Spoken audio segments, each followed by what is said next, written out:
Welcome to session 10.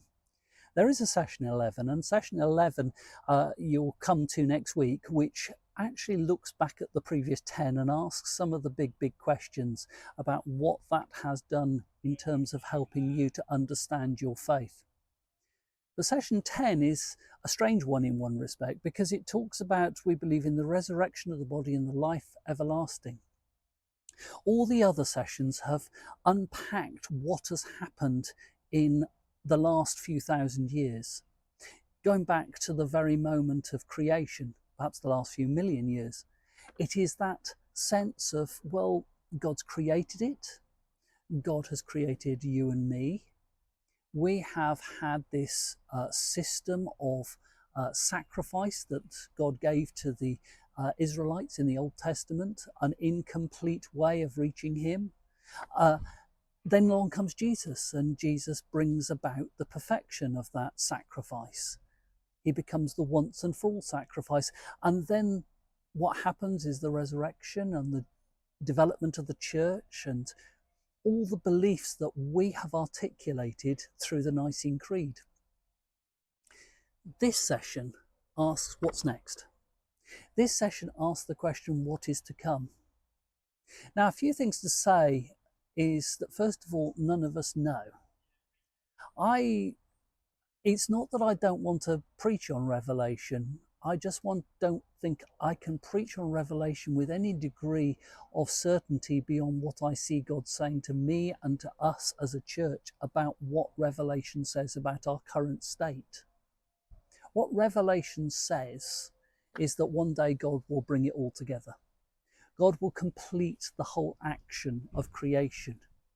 And the ultimate aim of Revelation and the ultimate aim of creation is that you and I and the whole of God's created order will live in that perfection for eternity outside of time in the presence of God.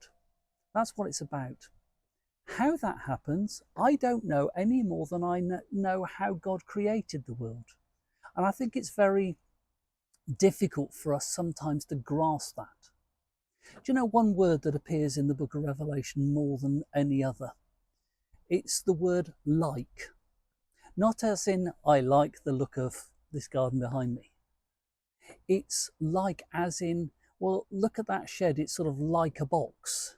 It's like a box with a curvy bit on top. What do you understand by something using the language that you have? The reality is that in describing what he saw in the book of Revelation, John, who wrote it, was constantly going, well, how on earth do I describe that? It's like nothing I've ever seen in my life. How do I, those creatures, those crowds, like, well, and he uses language which he can. So what I want to say as the start of this session is that this just says it'll be good. It'll be brilliant. It will be eternal. It will be perfect. It will be everything we could ever desire or want. That's the perfection of eternity. How we get to that point, I don't know. How we experience it, I don't know. I don't believe we should be disembodied spirits floating around in some ethereal soup. I don't believe that. I believe we shall be people walking the city as it is described in Revelation. But beyond that, I don't know. What it does say is we believe in the resurrection of the body and the life everlasting. That's all we need to say we believe. And it will keep us going while we ask the questions.